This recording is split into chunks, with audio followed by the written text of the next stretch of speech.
Brand, SportsCenter on ESPN and the ESPN app.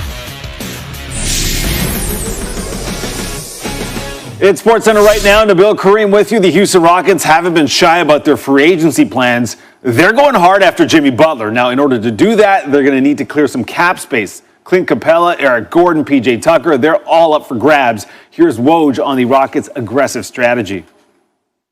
This is a difficult trick to try in free agency to get a max salary level player in Jimmy Butler without any cap space. And they don't have cap space for that kind of player in Houston. But what they need to do when free agency starts is convince Jimmy Butler that he wants to play in Houston, and then convince Philadelphia that their leverage play is to do a sign and trade with Houston.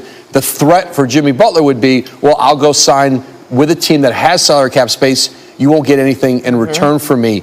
A lot of things have to fall into place here for Daryl Morey to be able to pull this one off. Now, if he can pull it off, Houston would be almost committing $430 million to the trio of Butler, James Harden, and Chris Paul over the next 4 seasons. Now, also keep in mind, while they may have some roster exception to use, they will be limited by the $138 million hard cap threshold. Let's get you back to First Take. All right, thank you so much. We now welcome in NBA analyst Jay Williams, who also looks fantastic today.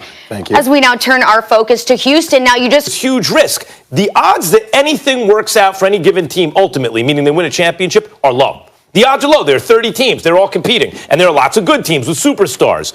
What Daryl Morey correctly does is he's willing to take calculated risks. There's downside, but there's upside. No one knew James Harden was going to be this good. Daryl Morey identified him, got him for a steal, as it turns out. You're going to make him the point guard? You didn't think he should be the point guard. How'd that work out? CP3, you're going to bring him in? Is that going to work out? How did it work out? They got to a 7th game against the Golden State Warriors with KD. Time out. Here's what you're missing. All of us conceded when they acquired CP3. They were the team that was the threat to the Golden State Warriors. Nobody's denying that. What I said was, it will not get them over the hump. That way, it will count against them when it counts. And it has. I disagree with you a little bit. They're not talented enough to beat the Warriors. Well, the last 2 teams they lost to are the Warriors. So I'm saying the Warriors are no longer, like, why are you rushing to make a decision on Jimmy Butler? Just stay status quo. That's right. Bring back the same squad. Gentlemen, we got to wrap up this conversation CP3 right now. had his worst year of all time. I think there's a good argument that you can do that. That's a good argument. But There's a lot of good arguments knows. to be made right here, but we do have to wrap up this discussion right now. So we have a lot more free agency to discuss, so keep this energy going. Jay, you ain't going nowhere. I'm out right here. And help could be on the way for Braun and Brown in Hollywood, and it could be a former Laker